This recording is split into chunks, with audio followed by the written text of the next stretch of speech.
এখন সংঘটিত হয়েছে। পবিত্র ঈদুল আজহার সকালে সিনেমা প্রেমীদের জন্য সুখবর নিয়ে এসেছে দেশীয় চলচ্চিত্র জগৎ। ঈদের বিশেষ এই দিনে মুক্তি পাচ্ছে প্রতীক্ষিত চলচ্চিত্র তাণ্ডব, যেটি দেশের ১৩২টি প্রেক্ষাগৃহে একযোগে প্রদর্শিত হতে যাচ্ছে।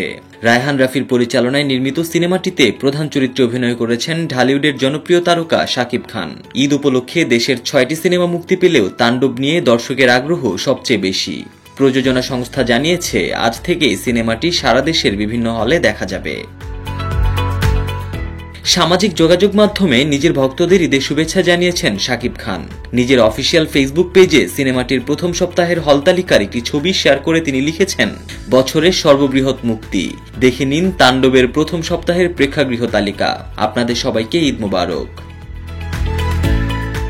নির্মাতা রায়হান রাফির এই সিনেমায় শাকিব খানের পাশাপাশি অভিনয় করেছেন জয়া আহসান, আফজাল হোসেন, সাবিলা নূর, রোজি সিদ্দিকী, ডক্টর এজাজ, এফএস নাঈম, ফজলুর রহমান বাবু, গাজী রাকায়েত সহ আরও অনেকে।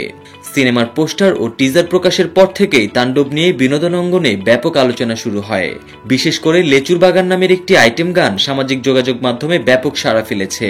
এই আইটেম গানটির মাধ্যমে বড় পর্দায় অভিষেক ঘটেছে ছোট পর্দার জনপ্রিয় অভিনেত্রী সাবিলা নূরের। গানটিতে শাকিব খানের সঙ্গে সাবিলার নাচ এবং পর্দায় উপস্থিতি দর্শকদের মধ্যে বাড়তি কৌতূহল তৈরি করেছে। সিনেমাটির মুক্তি ঘিরে হলে হলে দর্শকের ভিড় প্রত্যাশা করছে প্রযোজনা সংস্থা। ঈদ উৎসবকে কেন্দ্র করে নতুন ছবির এমন মুক্তি আবারও প্রাণ ফেরাবে প্রেক্ষাগৃহে, এমনটাই আশা করছেন চলচ্চিত্র সংশ্লিষ্টরা।